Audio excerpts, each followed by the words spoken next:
Hi there and welcome back to Amplify, the personal brand entrepreneur podcast.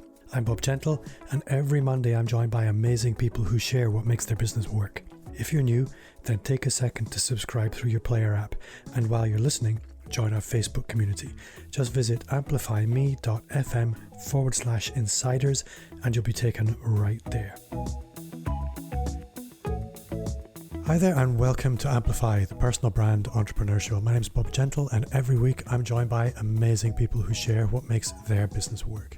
If you're new to the show, take a second right now to subscribe in whatever player you use. And if you're listening on Apple Podcasts, make sure to check the new follow option. It's in the top right hand corner. If you don't, you won't be following the podcast. You'll miss all the new episodes. Before I jump into introducing this week's guest, I have a new thing. I've mentioned it a couple of times. After nearly 200 of these interviews, I've learned a thing or two, and it turns out success leaves clues. And I want to give you the map. So head on over to amplifyme.agency/roadmap and grab your copy of my brand new personal brand business blueprint. Everything you need to start, scale, or just fix your expert business. It's yours for free as a gift from me. So let's get into it. This week, I am thrilled to welcome my friend Sean Osbourne from Thinking Big. Sean, we have so much to talk about. We have a lot in common, but welcome to the show. Oh, it is fantastic being here. And thank you so much for having me on the show. No, I think you're one of my favorite people to follow on Instagram, because there's a lot of people talk about thinking big. There's a lot of people act big, but there's so much more that everybody's capable of. Everyone has so much more potential than they really realize. And that sounds actually really flippant to even say, but it's certainly something that I've found in my life is whenever you peak, whenever you plateau, it's so easy at that point to give yourself permission to say, you know what, I'm here now. And that's when failure will normally creep in. So yes. That's why I love your content, is it's constantly challenging people to think, okay, what next? Give yourself permission to give yourself a pat on the back, but never get complacent. So I guess for the listener who doesn't know Sean Osbourne, why don't you start just by telling us a little bit about who you are, where you are, and what you do? Sure. Yeah. Again, my name is Sean Osbourne. I'm with Thinking Big. And I think really everything for what I do now, it's not my career. My career has been in IT. I've been in technology for 30 years, but it didn't always start off that way. And I think that's what really drives my passion to help people, because I know what it's like to be at the bottom. I know what it's like to not even know there's a way out in life. So when I was 16, just a little backstory. When I was 16, I had been kicked out of school. So I was on my own at 16, no education, barely making enough to literally survive. I mean, it was hard getting meals at that time. If you think about it, this was 30 years ago. Being that age, trying to make a living with no education. And at the time, my then girlfriend came to me and said, "Hey, Sean, guess what? I'm pregnant." And I'm telling you, that right there was probably the biggest wake-up call that I ever had in my life. Because I would look around. So like I was doing things like, bussing tables and working in retail type places. And I remember this one place I was working at. I was bussing tables. It was kind of an upscale type restaurant. And I remember looking around thinking, what are these people doing that I'm not doing? Because I knew that I wasn't dumb. I knew that I wasn't, even though I never knew that there was a light at the end of the tunnel, and I thought, it was just, this is just the way life was. I would sit back and I would watch people and I would think, what are they doing? What do they know that I don't know? Because they're the ones sitting here in this nice restaurant eating, and I'm the one, bussing the tables. What do they do? What is something that, how can I follow what they're doing? And that was really the biggest wake-up call for me, was at that point, and, go forward just a little bit. So I was, again, 16, 17 at the time with no education. And within, 14, 15 years, I sold my first company for millions of dollars. And it's like, how in the world does that happen? How do you go from being at the very bottom to, being literally at the top and having everything that you want? And that's what really drove me to do Thinking Big. I'm telling you, I know exactly what it feels like when you're out in the middle of the ocean just rowing and you don't even see land. And honestly, that is 100% what drives me to help people, because I look around and I see people that are struggling. I see people that aren't where they want to be, and they don't even know that there's the upside. They don't even know the good part that's coming. They can't see it. And that's what drives me to do what I do. That's what drives me for Thinking Big 100%. I think you and I have more in common than I realized, because I also was asked politely to leave school at 16. And I say I was voluntold. And that was where my formal education ended. And I also worked in hospitality. You were front of house. I was doing the washing the dishes in the back. No, I did that. And I think what I liked about what you said was you were asking intelligent questions. What are these people doing that I'm not doing? How have they unlocked their potential? How have they managed to create a vector for their value? It took me a lot longer to ask these questions. And I think you're absolutely right that so many people have become accustomed to working the corporate ladder, if you like, greasy pole, right. Some people would call it, Yep. and just think that's just how it has to be. You have to play that game. Well, there's a value in intelligent questions, and the truth is you don't. And I think this is where you need to think a little bigger. There's a bigger game for most people if they give themselves the opportunity, if they bet on themselves. So for anybody that's listening that is in that situation where they've just become accustomed, they've become comfortable, or maybe they've just become desensitized to their discomfort, what are some questions they should be asking themselves that might lead to them understanding, hey, maybe there's a bigger play for me? Well, I think it all really starts with fully understanding our potential.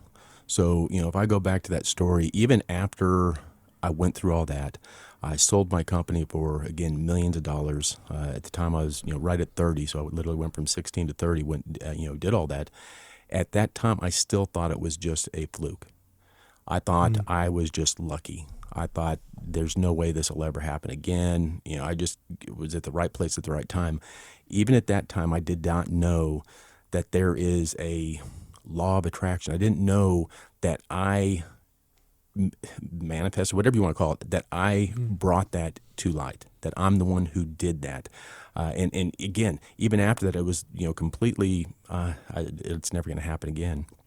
So I think it all starts with knowing what your true potential is, knowing what, the power that each of us has. And, being in technology for, over 30 years, I do a lot of, computer type stuff and thinking of our minds as computers. That's how I visualize, our internal system, our conscious and our subconscious mind.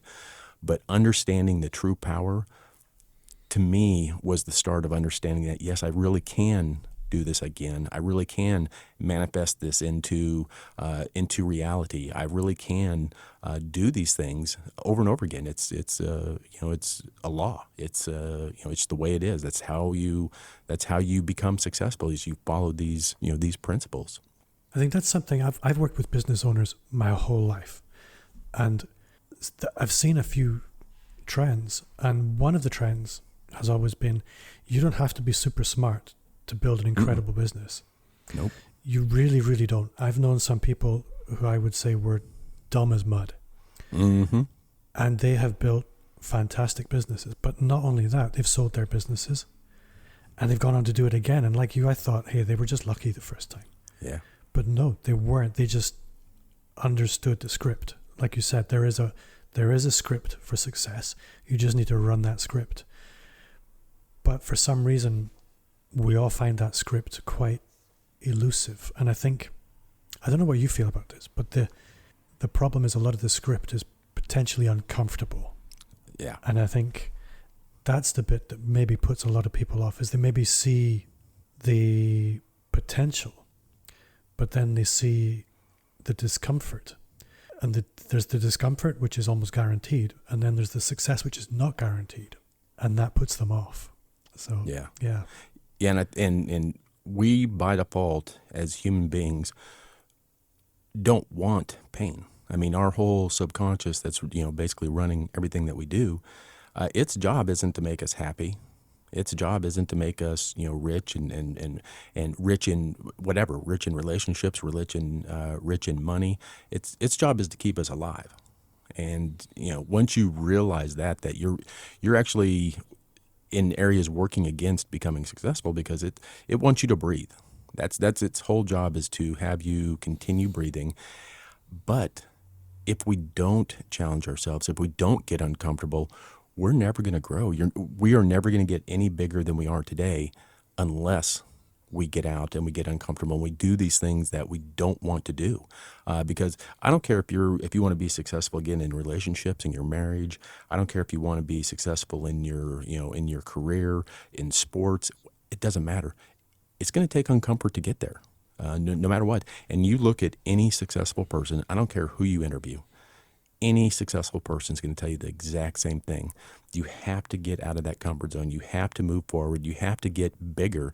If you want more, you got to be bigger. There's no way around it, because if neither of us grew any more than we are today, if we stopped growing, we would die in the exact same place we are now. Yeah. We would be where we are today, all we'll ever be if we don't grow. We have to get uncomfortable. And that's the thing. If you look at successful people, not only are they okay with getting uncomfortable and getting in those situations, but they enjoy it and they thrive in it.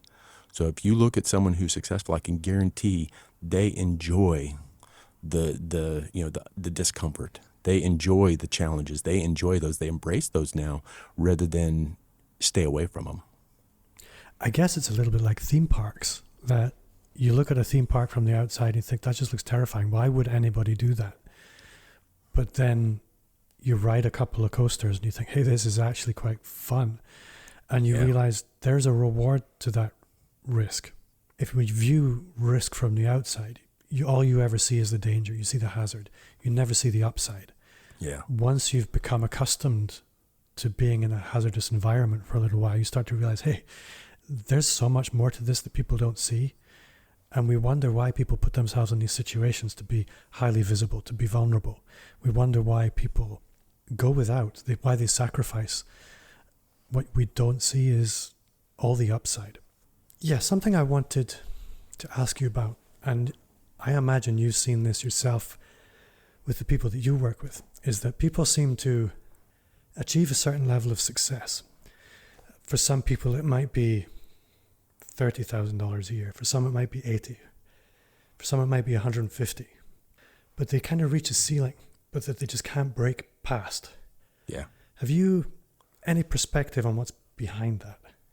Again, it all goes back to the comfort zone, and it goes back to me, the comfort zone, or whatever you want to call it, is ever expanding or shrinking.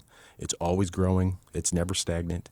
And again, we have to, what is challenging for me today in 2 months is not challenging. So if I don't grow, if I don't think even bigger once I get there, then again, that's all I will ever be. So it's an ever expanding thing that we have to constantly, because again, what is your challenge today is your comfort zone tomorrow. And you have to, it's got to keep going. You can't stop. You always have to be challenging, always. So many people will be listening thinking, yeah, that sounds fine. It's a nice idea. I need to think a little bigger, which it would be very easy to accuse you of, that's simply a cliche. Think a little bigger. Yeah. But clearly there's a bit of process. There's a bit of structure around how you specifically help people through this, help them imagine a bigger future. And then some systems and roadmaps for actually how to do this. How do you help, say, somebody like me or any potential client? How do you help them snap out of what they've been limited to believing is possible and then create a bigger picture? Yeah, so I do a thing called it's the Thinking Big framework. It's big for beliefs, imagination, and growth. It's a framework for growing. It's a success loop, whatever you want to call it. But I think some of the most so when I take someone in or when I'm working with someone, some of the first things we do is learn just the power of your mind and learn the power of what you actually have. Because until you understand what you're working with, you don't understand how you can apply that and what you can do. And so one of the things I do is I teach people, what the power of your mind is. And I go through it. And if you're in personal development at all, you all heard, things like the conscious and subconscious mind. And this is now neuroscience. The stuff that I teach is not some woo-woo crap that you read out of a book from, 100 years ago. This is now neuroscience that they've tested. This is science now. It's not just woo-woo stuff. Is that the power of, for instance, your subconscious mind runs at about 2,000 bits per second, which is fairly fast, but your subconscious runs at about 4 billion bits per second, and at 2,000, I think it's like 1/1,000,000% of what you're actually processing within your body is what you're consciously aware of. And if you think about it, like if you do, one of the things I teach is pin dots. Like if you tap your pin down, how many dots can you do a second? And if you were able to do, for instance, 10 dots a second, just tapping, as fast as you can, 10 dots a second, it would take you about 3.5 minutes to do those 2,000 dots. That's what you're processing. It would take you, I think, 12.5 years to do the 4 billion dots. So 3.5 minutes to 12.5 years. The difference is huge. And in science, what they're coming up with now is there's a lot of estimates that, let's say your conscious thinking filled up a hard drive, your entire life. So your entire life of conscious thinking filled up this hard drive. That hard drive would be filled up every minute with what's actually being processed in your subconscious mind. And Wow. so the power that we have as humans is just unbelievable. And if you think about self-driving cars like Teslas and stuff, that is the latest and greatest of car technology, self-driving cars where you've got cameras all the way around, you've got sensors, you've got all these computers trying to drive this car for you. And you did it at like 16. You literally programmed your subconscious mind to drive, because you don't drive consciously anymore, you drive subconsciously. You literally programmed it without even thinking how to do that. I mean, that is how powerful that the subconscious mind is. And so if you think of how vast that is, if you can start utilizing that power for your good, rather than just merely going through life and just, being a passenger in the movie theater, if you can actually design your own, story, think of the power that is available to you if you just tap into it. Then power is absolutely incredible. As you might know, this show is supported by our sponsor, Agora Pulse. Now, you know how hard it is to juggle all the things in your business, the accounts, the meetings, the never-ending inbox, and that's why I teamed up with Agora Pulse to give you more than 5 hours back a week when it comes to managing your social media marketing. No complicated Excel docs, long emails, or millions of open tabs. Simply manage all your social media channels in one place.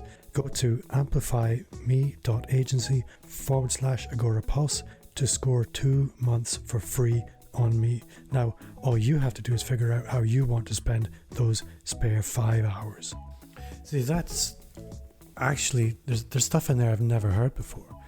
And what I'm fascinated by is this is science fact right now. Yes. But we only know a fraction of what's really happening in the brain in general. So if this is what's real and central, just imagine what's on the periphery of that in terms of what we don't know yet. Yeah. It's so the power of the unconscious and the things that we can't. Yeah. Sorry, the mind baffles. There's so many places to go.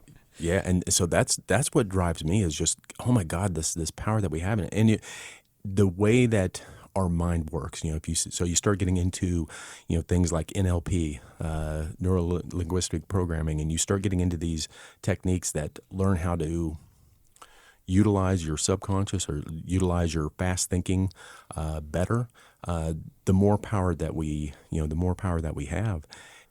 Yeah. So it controls, the way that we process things or the way that our mind works.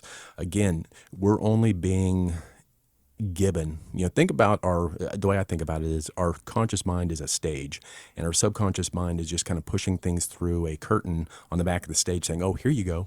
Oh, here you go. And if you think about, I call it the Porsche theory, just because it happened to me when I got my first nice car, is the second we as humans think something is important, we start noticing in it. So, Yeah. for instance, the second you get a nice car, you say, oh, I wanted this car for a long time. You drive it off the lot, and then all of a sudden you see them everywhere. You hear about this. The cars have been there the whole time, but until your subconscious thinks, okay, this is an important thing, then it doesn't present it to you. It doesn't bring that forward through the curtain for the stage. It just stays back there, and it's just noise for your or for your conscious mind. And we do the same thing. So if we can stay focused on things that are important to us, if we can stay focused on the big things, that's what we become consciously aware of. And one of the things that I take my students through is a thing called Remember Your Future, where you actually build a memory with all of your senses, and you build a memory of your future. You go there, you live there. It is an absolute memory. And those things, by doing those types of things, you start becoming aware of things around you to get there. So things that you wouldn't even see before, you are now aware of them. They're always there. You're just not consciously aware that they're available to you until you start making those important to your subconscious, saying, this is what I want. So here's my future. I remember it. I can smell it. I can taste it. I can see it. I'm living there. I see myself on the beach every day. I see myself working, whatever it is you want your future to be. If you start remembering it, then your conscious mind will start bringing things in alignment to get you to where you want to go. And again, there's science behind this. They call it multimodal thinking, where you bring in all of your senses for thinking. So you bring in, the touch, the smell, the everything that you do, you bring into memories. And the more things that you bring into your meditations, your memories, whatever you want to call them, the more powerful they are. You know what I think is really powerful in that, and I think this kind of speaks to what I think the mistake I feel a lot of people make when they do use visualization exercises, is because you're remembering your future, what you're removing from it is any sense of longing or desperation or wishful thinking, but it's almost detached. Yeah, this is what my life is like. This is normal, and the normalization of this future is the powerful part. Yeah, because I think a lot of the time when people color their visualization of their ideal future with a sense of longing or wishing, it almost works against what you're trying to achieve. Yeah. And I think that's really powerful. I think the other thing I keep coming back to is the very idea of letting my 16-year-old self run my, whatever my age now, my 48-year-old life. But actually, for most people, that's what we're doing. We're letting our sort of adolescent consciousness, with the consciousness that programmed our subconscious at whatever age it was being formed, it's still in control now for most people.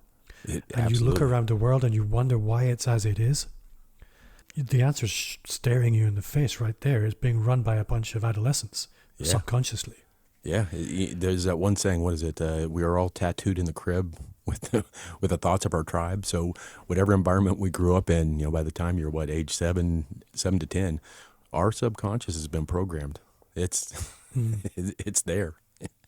Yeah, that's a great quote. So I guess what I would be interested to know from you, and you've kind of hinted on it there with the remembering your future exercise, is what can we do to take charge of the subconscious? Obviously we can't take charge of it, but what can we do to take the reprogramming or the programming in hand as an adult and say, you know what, you're mine now? Yeah, there's so much that you can do, and there's so many things. Again, remember your future. So what we focus on grows. And so the question, it's very easy to reprogram our subconscious. What you focus on grows. So focus on the things that you want. The tricky thing is continuing to focus on those. So and I say that, it's like everyone's been on a diet, and every diet is Yeah. good. Every diet works. And what do? We focus on it. We lose weight. We get healthy, whatever it is our goal was. And then we lose focus and we're right back to where we were. So to me, the goal isn't what can we do? Because we know, we can do, things like meditation. We can do, there's tons of things that we can do. It's how can we consistently do it? And you really got to do it by your beliefs, by changing what you truly believe about yourself. I mean, we're controlled by our subconscious, and if deep down you think you're a fat slob, I don't care what diet you go on. I don't care how many times you lose weight. That subconscious is like a GPS unit, is going to take you right back to where you were. So it's changing those beliefs at the core is really what will change our lives for good. And that's part of the thinking big. So you've got the beliefs, that's the king of everything. You hear in this industry a lot, thoughts become things, and they do, they become things. But here's the thing, your thoughts come from your beliefs. So if you have bad beliefs, your thoughts are going to be bad thoughts. If thoughts are king, beliefs are the kingdom. You can never think outside of what your belief foundation is. So the first thing is what tools can we use, and we've got lots of them, tools to change our beliefs, and then use our imagination. To me, the way we grow, everything. If you look around, everything you have, everything you see, was the imagination of some human being. Man-made stuff, not obviously not rocks and stuff like that, but everything you see that's man-made was once the imagination of somebody. So how can we imagine bigger? How can we think bigger? And then the growth part, the G for big, it's literally a success loop. So if, for instance, if you have the belief that you're worth $10 an hour, and you say, you know what, I'm going to think a little bit bigger. I'm going to think I can do $15 an hour. You get there, you grow, and now you say, well, I'm at 15. Maybe I can do $20 an hour. And then you grow, you imagine, you say, okay, how can I do $20 an hour? Okay, I need to learn this, I need to do this. And now you've grown. And now the belief, so it's really a success loop, but it all begins with our beliefs and keeping things focused on what we want. And that's why you do things like imagining, and you do things like the remember your future. All of these things are so important, because that's how we keep things in focus of what's important. That's meditation is so big. That's part of really, to me, that's part of imagination. So when we tell the universe things that we want, oh, I want this, I'm doing this, the universe to me answers back with our imagination. So when I have a great idea, that didn't come from me.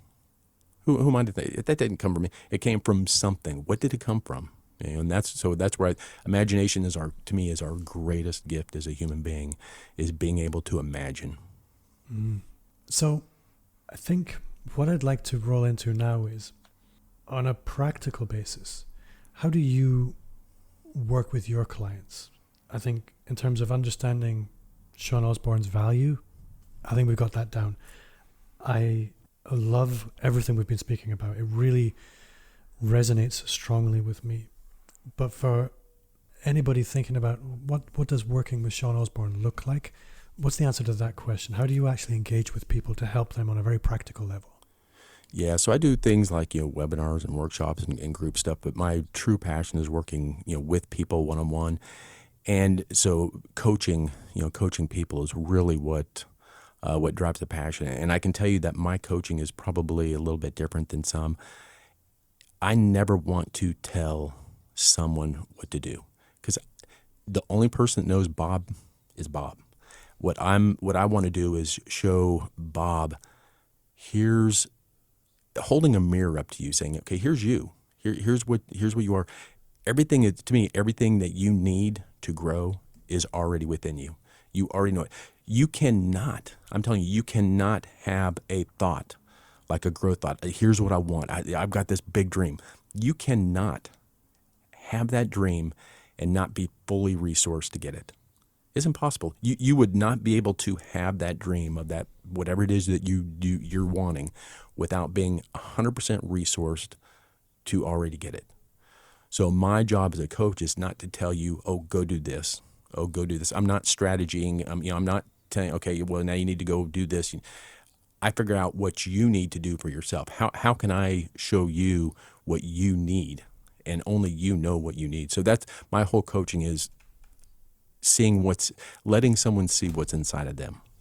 And that's, to me, that's the power of it, because we all have our own answers. If people are telling me, now there's some, technical things you got to go get training on, you got to go do, but nobody knows you better than you.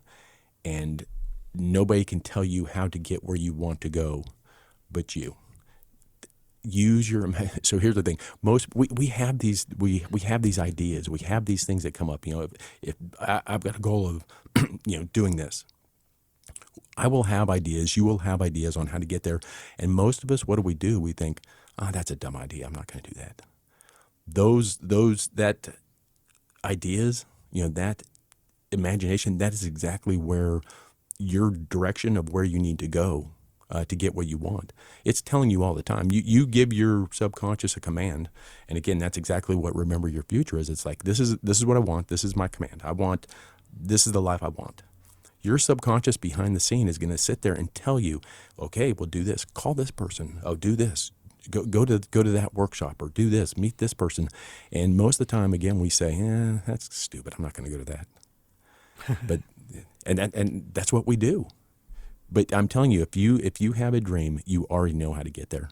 It's just learning how to read that intuition, learning how to read those signs. And again, even for me, it's like I'll have an idea, and sometimes it takes a feather. I see it, barely taps me, and I'm like, I need to do that. Sometimes it's a 2x4 that has to hit me across the head. It's like, no, go do that now.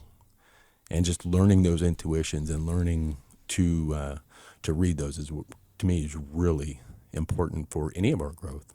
So as you were speaking, I'm thinking about people that I've met, people that I know, and they're probably our age, they've lived.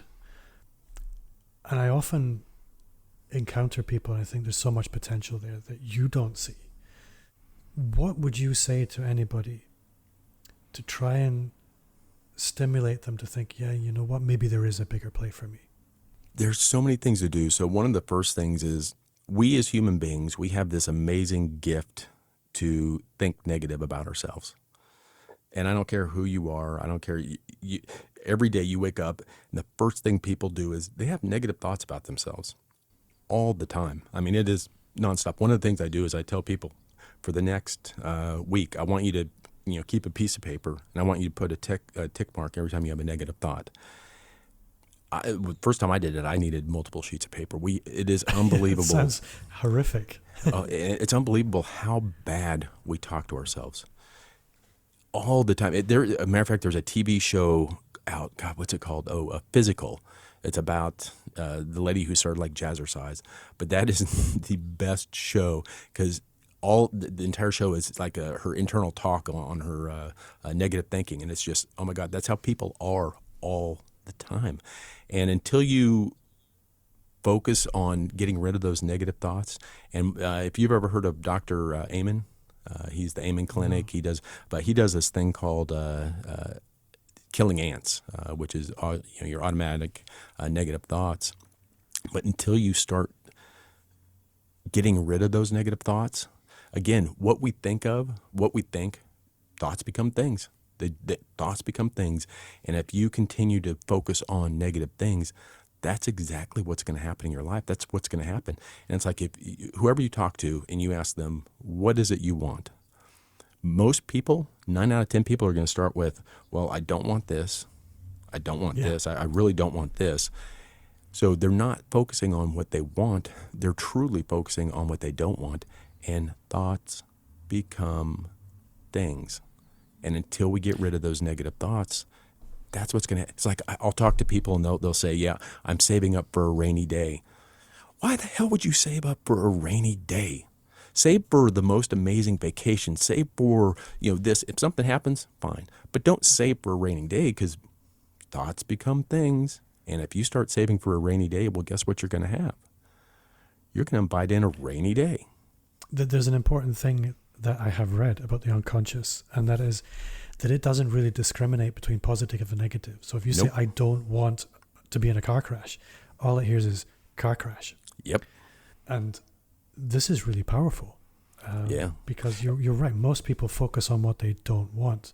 All the unconscious hears is that's what they want to focus on. And that brings up a very important thing. When you do, to me, affirmations are a very big thing. It's part of programming your conscious mind. The repetition of things programs it, just like driving your car. You do it over and over again, and you program your mind. So the affirmations are huge, but most people do affirmations like, "I don't want to be fat. I don't want to be poor," and what you're programming into your mind is poor. You're programming in fat. You're programming. Yeah. So we have to. Positive thinking and positive sayings is 100%. We have to do that. There's no way around that. And that is so important, because you can be doing the right things, but again, if you're saying it the wrong way or you're doing the wrong thing, you're programming the wrong thing into your mind. And you're right.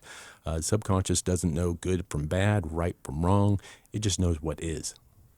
And by the way we say it is so important.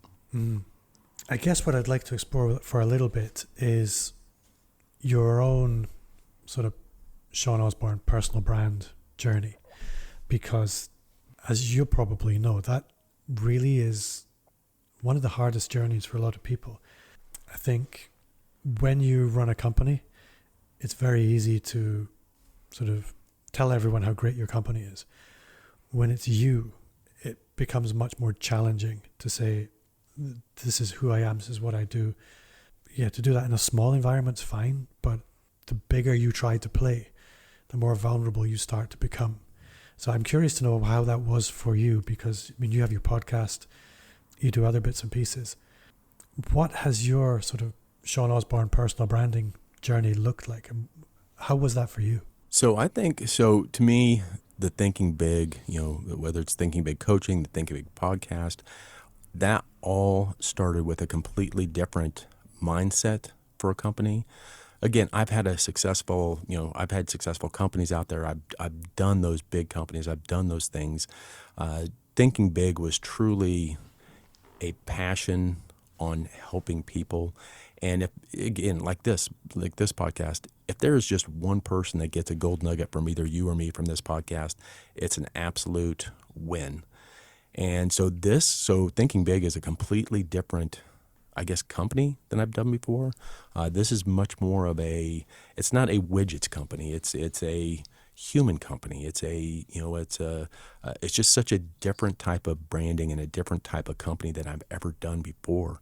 And it's truly I call it a passion company. It's getting out and talking with people, showing people that there's ways out. Working with people who think they're at the end of the line, that society's given up on them, is to me where the biggest passion comes from. It's helping those people. It's when you see that light go on in someone, that is what magic is.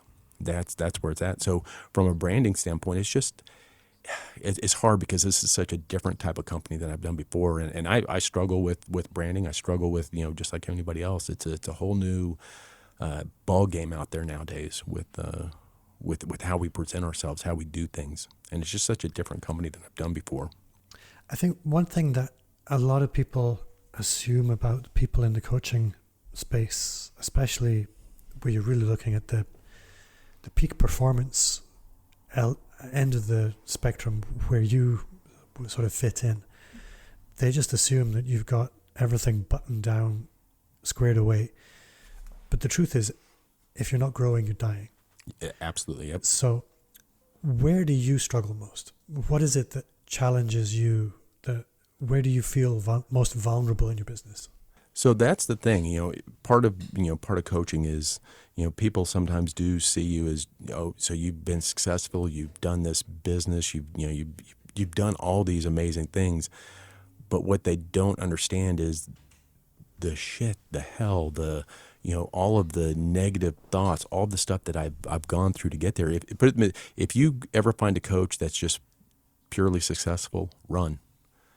Because the only way we learn is through going through crap. I mean, if you look at failure is the same coin as success. It's the opposite side of the exact same coin as success. You cannot have success without failure. You can't do it. I don't care who you look at. So if you're with people, if you're looking at coaching from someone who's just successful, run as fast as you can, because they're not, they've never been through that. So to me, the biggest challenge is showing that I've been through the crap. I've been through the worst of the worst, and I found a way to get out. I found a way that works. I found a way that, lets you see the light at the end of the tunnel. But at the same time, it's like, well, some people will look at me and say, well, you're a failure. You look how many times you screwed up. Look how many times you lost everything. Look at your life. Who the hell are you to tell me, what I should be doing, or why should I go for coaching? So to me, that is the biggest thing. It's like, but you got to have both. You got to have both. Yeah.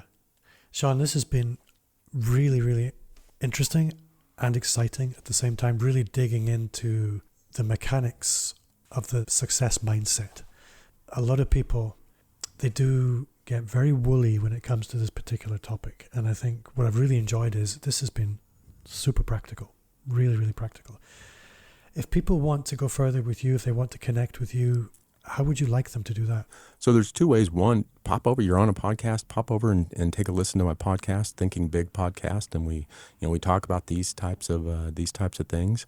As a matter of fact, you can go back a couple months and listen to Bob on there. So we had some great insight from you on the podcast, and also thinkingbig.info. And that's where you can go. So one of the things that I encourage people to do is on my site, I've got it's absolutely free. I will not spam you. I will not try selling you crap. Nothing. It's called the 6 Human Needs Assessment. It was developed by Tony Robbins. I trained under Tony Robbins for some certifications, and it's one of his tools. Every human being has 6 human needs. And they are the need for certainty, uncertainty, and variety, the need for significance, love and connection, growth and contribution. And knowing where you are is what drives you, but it's also, more importantly than that, it's also where your blind spots are. So it's a free assessment. Go up there, take the assessment. I will personally give you your results back. And it just, to me, until we know ourselves, we're kind of flying blind. And it's just one of those tools to help you kind of know where you're going and what's kind of making your ticker think a little bit. Sean, you have been an awesome guest. I've really, really enjoyed this. Thank you so much for coming on. For the listener, do not forget to subscribe to this podcast. Every subscriber I am so grateful for. And remember, Apple has changed the way subscriptions work. So if you are an Apple Podcast listener, do hit the follow button, which you'll find in the top right of the player. And that way you can become a subscriber again, since Apple kicked you all out. Like I said, Sean from thinkingbig.info, go check him out, check out his stuff. Sean's podcast is awesome. Sadly, I only have one podcast episode a week, so if you want to listen to me all week, I'm sorry, you're out of luck. Sean would be a great option for filling some of your other time, of which you have plenty. So thank you for listening, and I will see you again next week. Before I go, just a quick reminder to subscribe and join our Facebook group. You'll find a link in the show notes, or visit amplifyme.fm/insiders. Also, connect with me wherever you hang out. You'll find me on all the social platforms at Bob Gentle. If you enjoyed the show, then I would love a 5-star review on Apple Podcasts. It would make my day. And if you shared the show with a friend, you would literally make my golden list. My name's Bob Gentle. Thanks to you for listening, and I'll see you next week.